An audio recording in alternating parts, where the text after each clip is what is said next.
Hello students, मैं प्रदीप कुमार स्वामी आपके अपने YouTube channel physics with Pradeep Kumar Swami में सभी का सादर अभिनंदन करता हूं।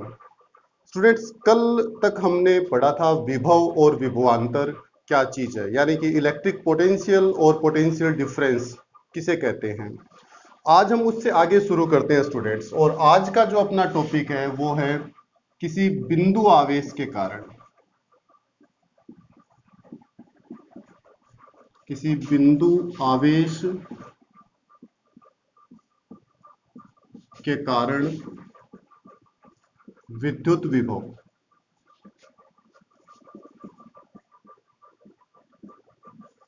ये अपना आज का टॉपिक होगा स्टूडेंट्स कि एक बिंदु आवेश है, पॉइंट चार्ज है, उसके कारण किसी बिंदु पर विभव कितना होगा।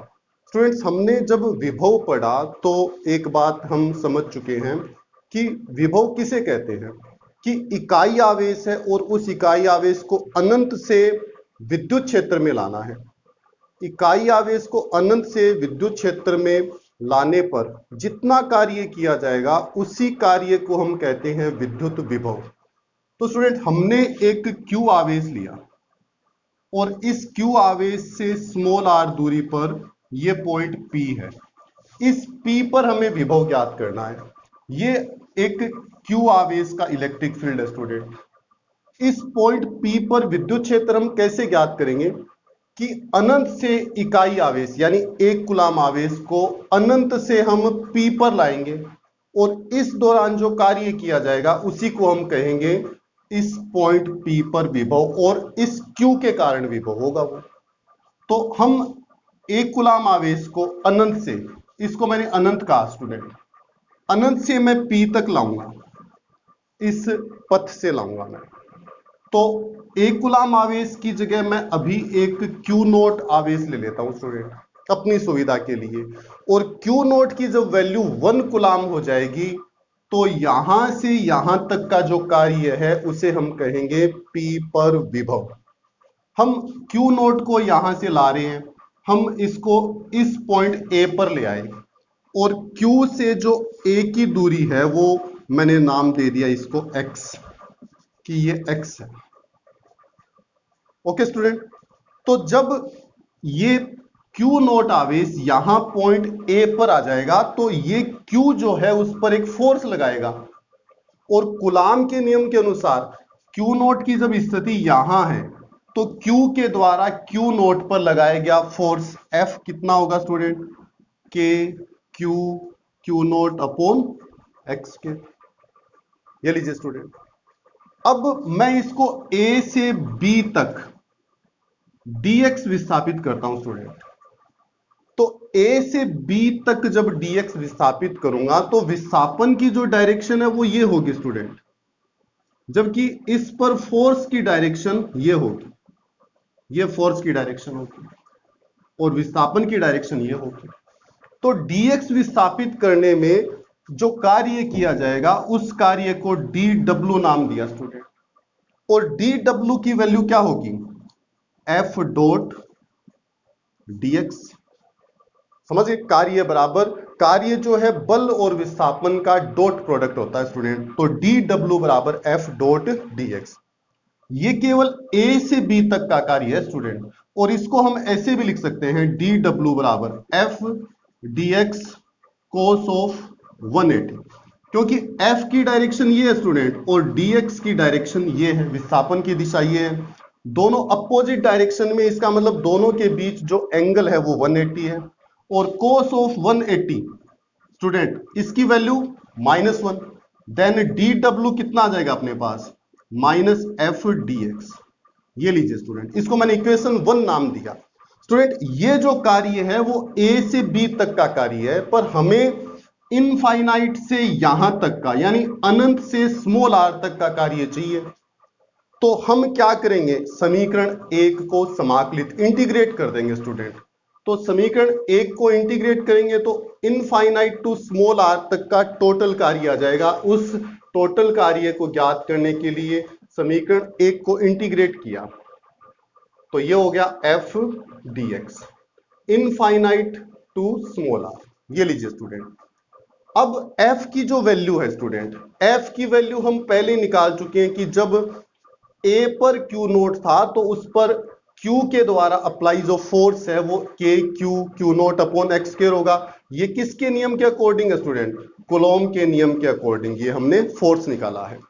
समझ गए स्टूडेंट? तो इंटीग्रेशन डी डब्ल्यू यानी W minus infinite to small r K Q naught upon X square and dx। मैंने F की वैल्यू को पुट कर दिया स्टूडेंट, तो W किसके बराबर आएगा student? Minus K Q naught, constant है स्टूडेंट, बाहर कर दिया, infinite to small r x raise to -2 and dx।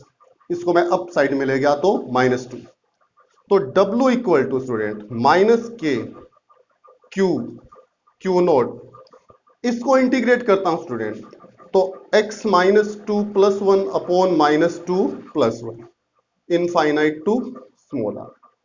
ये लीजिए स्टूडेंट, अब इसको आगे हल करते हैं स्टूडेंट।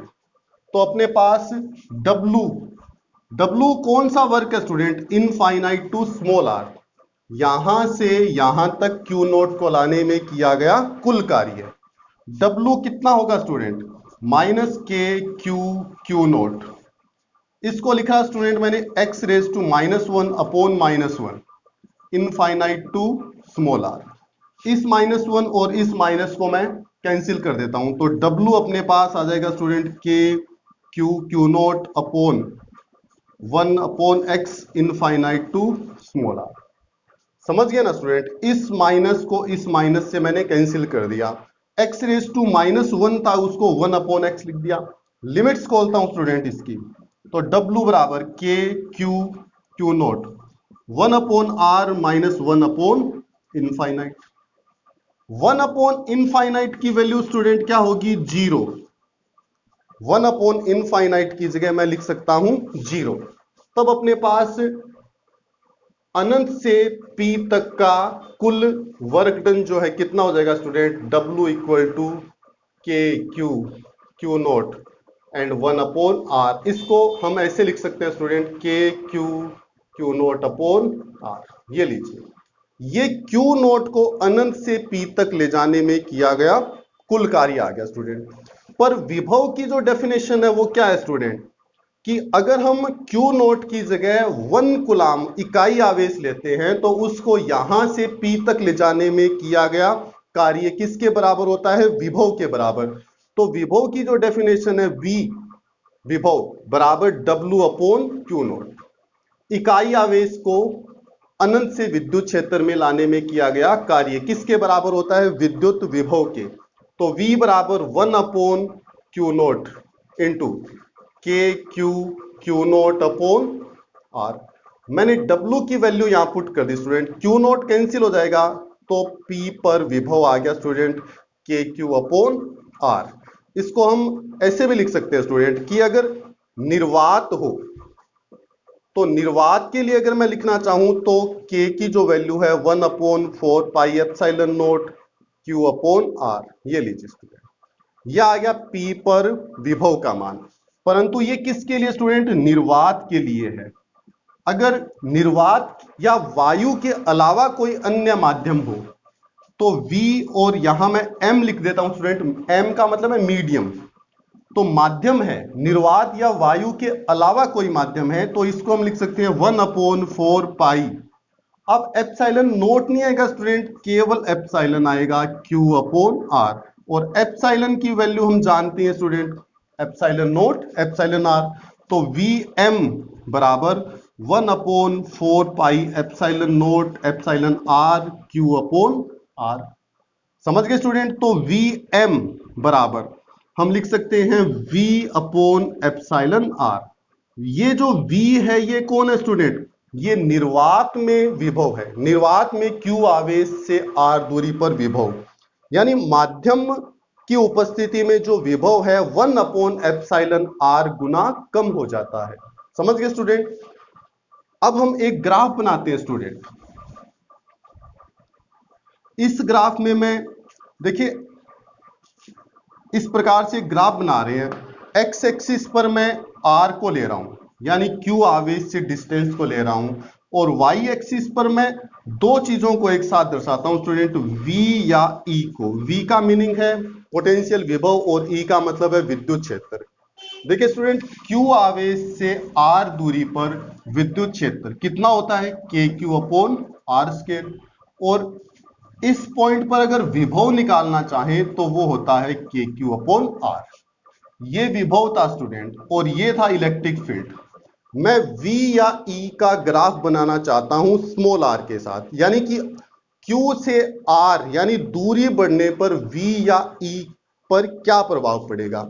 तो V जो है प्रोपोर्शनल टू 1/r है स्टूडेंट, और E जो है प्रोपोर्शनल टू 1/r² है। तो ये जो ग्राफ है स्टूडेंट इस प्रकार से आएंगे अपने पास।